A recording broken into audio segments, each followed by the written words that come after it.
Bonjour à tous et bienvenue dans ce nouvel épisode de la Minute Tech. Aujourd'hui, on vous parle du tout dernier smartphone pliable de chez Samsung, le Z Fold 7. Alors, est-ce qu'il est mieux que le Z Fold 6?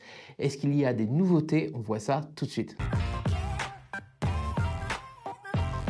Et on commence tout de suite avec le design et franchement on a beaucoup de choses à dire car le design est tout simplement déjà réussi. Le smartphone est beaucoup plus fin maintenant et on est carrément sur la taille d'un smartphone standard alors que c'est un smartphone pliable en mode tablette. Et il ressemble carrément en termes de poids et de taille à un S25 Ultra, donc c'est assez impressionnant. Au niveau du poids, 215 grammes, c'est très léger et on a 8,9 mm d'épaisseur en format plié. Au niveau de la finition, elle est vraiment premium. On a un arrière qui est mat anti-trace de doigts. La couleur bleue qui est juste ici est vraiment super sympa. On aura aussi en gris, en vert et en noir.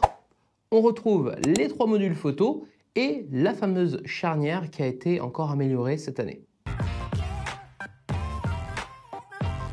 La luminosité est excellente, les contrastes aussi. Franchement, là, on est en pleine lumière sur le studio et je vois parfaitement l'écran. Les couleurs sont toujours aussi chaudes et c'est normal. Samsung est le leader du marché sur les écrans mobiles et ça se voit directement avec ce modèle. Côté caractéristiques maintenant, on a un Snapdragon Elite pour le processeur, qui est un des meilleurs du marché, et 12 Go de RAM sur la formule de base. On pourra monter jusqu'à 16 Go de RAM si on a 1 Tera en termes de mémoire. D'ailleurs, en termes de mémoire, évidemment, on a le 256 et le 512 comme d'habitude. Niveau autonomie, on est un petit peu court, juste 4400 mAh de batterie, donc on tiendra quand même la journée largement. On n'aura pas de charge rapide, donc la charge est un petit peu plus longue, mais c'est normal, au niveau technologique, on ne peut pas intégrer des grosses batteries à un smartphone qui est aussi fin et qui intègre autant de technologies. Deux petites infos complémentaires, donc il n'y a plus la couche d'utilisation du S Pen car on veut un smartphone le plus fin possible, donc le S Pen ne sera plus utilisable. Et aussi vous avez le capteur d'empreinte digitale qui se trouve sur le bouton Power. Côté photo, alors là, grosse révolution. Vous savez, on avait déjà étudié les Z Fold 4, 5, 6 dans nos précédentes Minutes Tech. Et à chaque fois, eh bien, on est en train de dire, mais pourquoi est-ce que la photo n'est pas bonne sur les Z Fold? Eh bien, ça y est, c'est résolu. On a maintenant le kit photo du S25 Ultra avec un capteur de 200 mégapixels, un téléobjectif et un ultra grand angle intégré et on a une vraie qualité de photo enfin sur un Z Fold. Alors maintenant on a la taille d'un S25 Ultra dans la main et en plus on a la photo du S25 Ultra et un mode tablette. Alors là, je ne sais plus qu'est-ce qu'on peut avoir de plus, mais là c'est vraiment pas mal quand même. Évidemment, les photos sont exceptionnelles, comme sur le S25 Ultra, elles sont de très bonne qualité.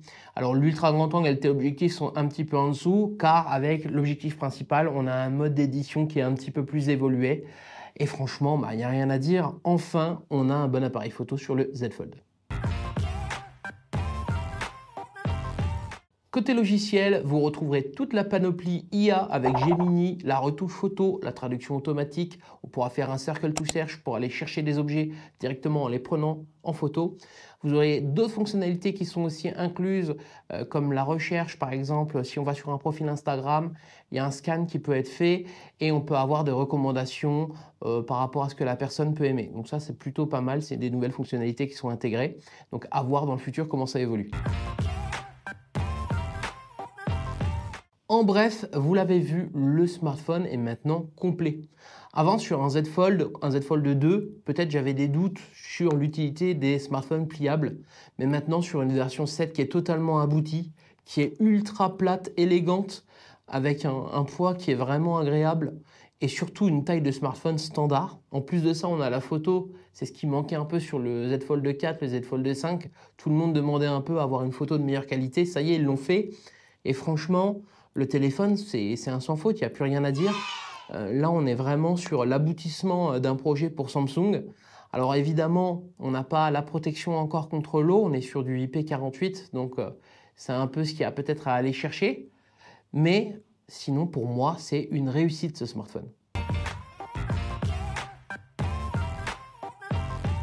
Cette vidéo est maintenant terminée. Je vous remercie de nous avoir suivis. Vous pouvez aller voir tous nos autres épisodes de la Minute Tech juste en dessous dans la section vidéo. Et n'hésitez pas à vous abonner pour ne pas louper nos prochaines vidéos. Et moi, je vous dis à la prochaine.